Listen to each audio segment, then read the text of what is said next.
উত্তরাখণ্ডে প্রচণ্ড বৃষ্টিপাতের প্রভাবে যমুনা নদীর জল স্তরে ক্রমাগত বৃদ্ধি পাচ্ছে।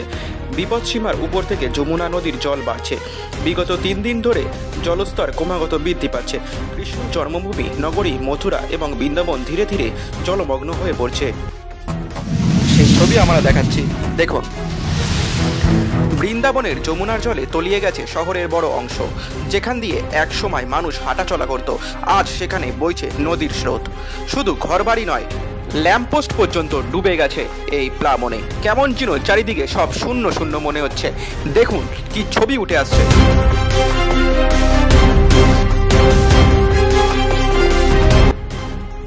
আমরা ইতিমধ্যেই দেখাচ্ছি সেই ধুপিঘাটের ছবি।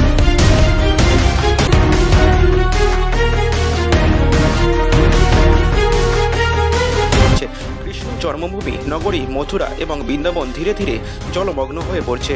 বৃন্দাবনের পরিক্রমার কেসিঘাট, জগন্নাথ ঘাট, দেবরিয়া ঘাট, ধোবিঘাট, পানিঘাট, সিঙ্গির ঘাট, বস্ত্রহরণ ঘাট, কলদিয়ার ঘাট ইত্যাদি গুরুত্বপূর্ণ স্থানগুলি পর্যটক যাতায়াতে নিষিদ্ধ করা হয়েছে। দাপর যুগের মতো পুনরায় যমুনা তার পূর্বের স্থান থেকে বইছে।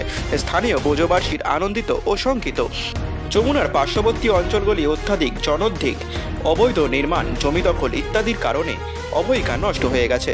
স্থানীয় প্রশাসনের সদা সতর্ক এবং সাধারণ নাগরিকদের জন্য সহযোগিতার হাত বাড়িয়ে রেখেছে।